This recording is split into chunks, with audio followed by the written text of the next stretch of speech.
your notes. Q&A, yeah. I have a question. What's the question? The question, what is the question? When is enough enough? David, can you tell the audience what we do for a living? Or what you do for us for a living?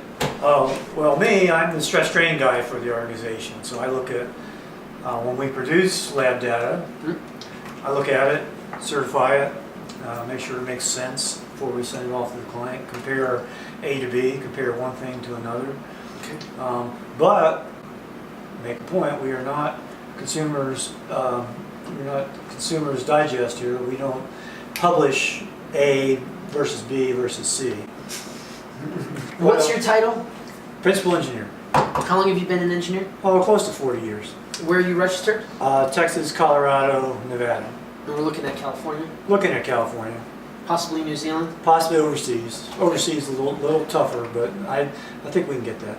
If you are a small business or a large business, an old entity or a new entity, and if you want to bring a new and emerging technology out to the industry, you have to convince engineers. Yeah, you do. And this is one of the engineers that you have to convince. You know, people call us up and say, hey, can you come and talk to this DOT or this bureau of whatever, and try to help convince our engineers about this new technology. Are you up for the task? And I say unequivocally, yes. Yeah, we can go talk. No. I actually say yes, because in my heart and in my belly, I know I have to convince you of every new research, even before our clients see it or the industry sees it. And you're not an easy engineer. I respect you. One of my mentors, more data equals better science, he made that up. I think so. Take it. It's possible I still did, but I'm pretty sure I made that up. Good. We'll take it. So the question of the day is, if you are the principal engineer that the industry has to convince to bring a new technology from the lab to the field, when is enough data enough data? Does it have to be APL? Does it have to be 180 days, 365? Or it could be 28, 56-day data? Well, I think that varies almost case by case. I mean, we kind of bashed engineers here a little bit when we talk about them, don't we? About how hard they are to convince. And, hey, when an engineer stamps off on a design, they own that design for the rest of their life. And that's exactly right. A brilliant engineer once told me, John, I will never make a 45-year decision based on a 45-minute presentation. Right. And it has to be said, engineers, they own that decision with their stamp the rest of their life. That's right. So that's part of it. But the other side of it is engineers in general, problem solvers. Right.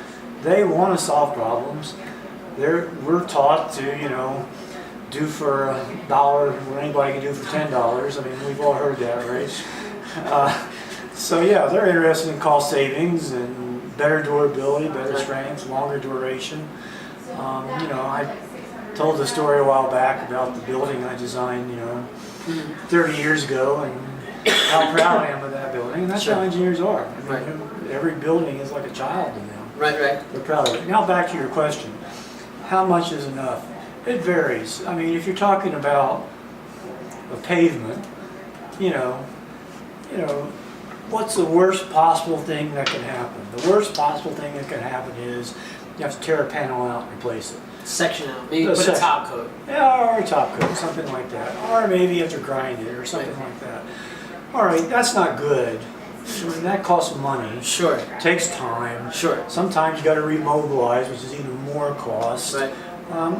It's a bit of a bad mark on the company that when you have to submit your 3 previous references and say, well, there was this one panel. There's this one, or sometimes there was multiple panels if people aren't using good concrete. And that's another piece of it. That when you are trying out, and I just want to throw this, when you are trying out a new technology, good concrete practices dictate that you try it out in a demo or a small location first. Right. It's like, if you buy a cream or an ointment from the store, you're not going to put it all over your face from the word go. You're going to try it out in a small section to make sure it doesn't turn your skin blue or purple. Right, and for some people it can, and for some people it doesn't. So, Right. same as concrete. Sometimes it's good, sometimes it's bad. Depends on what you're doing. Now, back to the story. If we're looking at a building, and we've been building a couple months, been early stripping. We got good early strength concrete. We're early stripping, and we walk in through the basement, and we look, and good Lord, there's this huge crack there in this one beam. Oh, now that's a totally different situation. I mean, we got this problem. Same in a dam. When you build a dam, you go, and you're doing lifts every day. You're rising a few feet a day, and a month later you look and there's this awful looking concrete down there about 30 feet below, and you poured 100,000 cubic yards on top of it.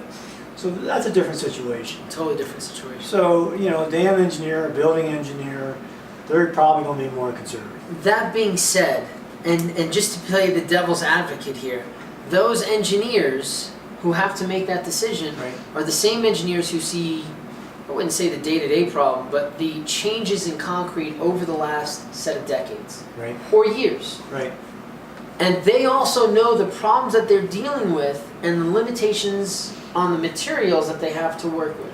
right, So you can go into a conversation with an engineer who is doing joint spacing on slabs yeah, based on a 28 or 56 day data set, right, especially if you have a wide berth of parameters of underwater abrasion, steel abrasion, or you have 779 versus 1138, flexural strength, split tensile, compressive strength, or freeze-thaw analysis. If you have all that information over a 28 and 56 day period for reference and experimental, as well as some field trials, right, I mean, you can confidently talk to a pavement engineer about trying out your technology without getting to the 180 day mark. yeah, I think that's right. It's just, maybe we're the psychologists of the industry from the lab here. We sit somebody down and say, what's troubling you? Tell me about your problems. How'd you grow up in the industry? How did you grow up in the industry? Totally. And we're gonna talk about their problems. Right. And when we solve their problems, that's going to be enough. And the next person that comes and sits on the sofa, maybe that conversation is going to be different. So would it be safe to say that for jobs that we just talked about, and I'm not saying bridge beams, I-beams, or T-beams that go on for 150 or super columns in Right. seismic conditions, 28 to 56 data with a wide berth of experiments and hardened properties, as well as the fresh properties, you have enough information to go confidently talk about a new technology to get it out to the industry. I think that's right. When I was at ASTM, the last meeting, one person stood up in the audience and said, there was the 494 committee. Sure. One person stood up in the audience and said, how many tests have we seen that are worse after 56 days? Can somebody raise their hand that has data that shows it's worse after 56 days? Guess how many hands went up? 2? None. Oh.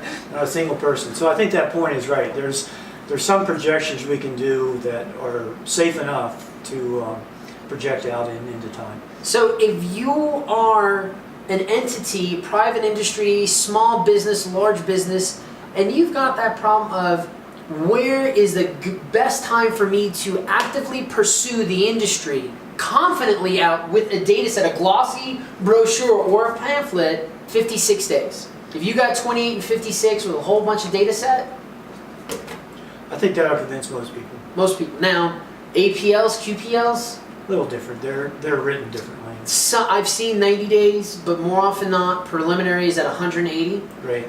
Days of information, and the final approval is 365, and some entities require that you go through some field exercises. Right. So, it differs, but what we are addressing right now is talking to people like David, who have that stamp, who make that 45-year-long decision,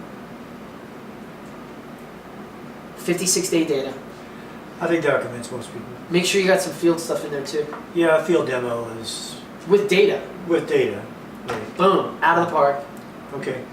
Q&A done? I think so. That's a wrap. I'm Dave. I'm John. Go Concrete!